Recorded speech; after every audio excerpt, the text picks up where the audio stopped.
Agora a gente tem o seguinte exercício, que fala o seguinte. Se eu tenho então duas circunferências distintas, elas podem interseccionar-se em no máximo dois pontos distintos, tá? Então o que pode acontecer? Quais são as situações? Primeiro caso, né? Elas não se interseccionarem, então aí eu teria uma circunferência aqui, outra circunferência aqui, ou uma circunferência dentro da outra também. Poderia, não tem problema. Poderia ser até uma circunferência assim e outra aqui, tá? Beleza? Então, primeiro caso é não se interseccionar, tá? Então daí tem zero. O segundo caso seria ter uma interseção. Então, se elas têm um ponto de interseção, então elas vão ser tangentes nesse ponto,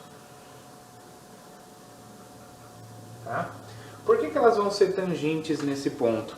Porque se elas forem tangentes, quer dizer, se elas forem tangentes, então elas vão se interseccionar apenas em um ponto, pelo teorema fundamental das circunferências, tá bom?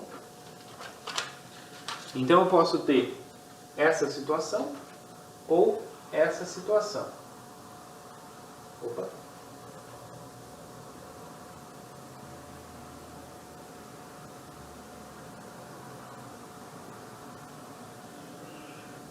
Tá? Então poderia ter aqui uma situação dessa forma ou dessa forma, quando duas circunferências são tangentes. Aí, então os pontos de interseção é um só.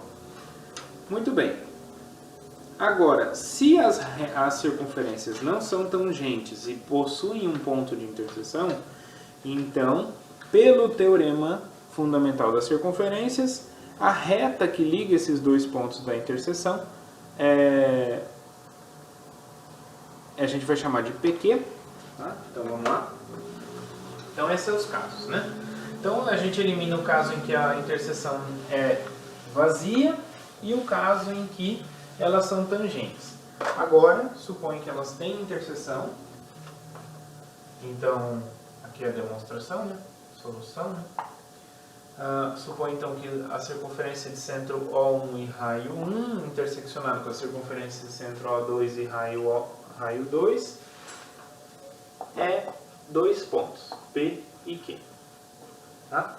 Porque se for um único ponto, elas têm que ser tangentes pelo teorema fundamental das circunferências. Tá? Muito bem. P e Q, então eu vou ter aqui duas circunferências. Tá? Então tem aqui P e Q. Tá?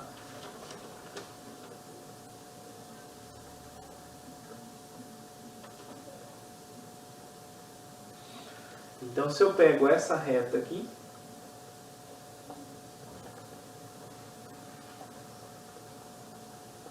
tá? Suponho que eu pego essa reta aqui, tem os dois centros aqui. Se eu faço a projeção dos centros na reta PQ, eu vou obter um ponto ali no interior das circunferências, tá bom? Muito bem. Agora, nós temos o seguinte, que essa interseção, né, entre as duas, não pode ser 3 pontos. Por que não pode ser 3 pontos? Porque, vejam só, o corolário anterior, o que ele falava? Que se eu tivesse 3 pontos, passava um único círculo. Então, se duas circunferências têm 3 pontos em comum, elas têm que ser iguais, tá? Tem que ser a mesma. Essa aqui é a ideia, tá? Então, eu posso ter no caso de duas circunferências, eu posso ter interseção vazia, então quando são disjuntas, né? Uma separada da outra, uma dentro da outra, sem se tocar.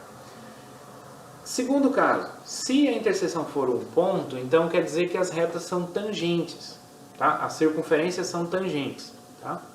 É isso que acontece. E se a interseção tiver 2 pontos, aí é uma situação dessa forma que acontece. E o porquê que não pode 3 pontos? Porque se tiver 3 pontos, por esses 3 pontos passa uma única circunferência. Então, as duas circunferências coincidem. Essa que é a ideia, tá? Tá escrito aí com um pouquinho mais de detalhes, pessoal. Né? Suponha, então, que eu tenho 3 pontos. Esses 3 pontos são não colineares, logo então existe uma única circunferência, só que aí então a gente conclui que as duas circunferências são iguais, mas está falando que as duas circunferências são distintas, então não pode ter 3 pontos em comum essas duas circunferências. Então, no máximo, 2 pontos. Essa que é a ideia. A importância é, não pode ter no máximo 2. Por quê? Porque 3 dá uma única circunferência. Por 3 pontos não colineares existe uma única circunferência. Então, não tem como ter a interseção de duas circunferências dar 3 pontos.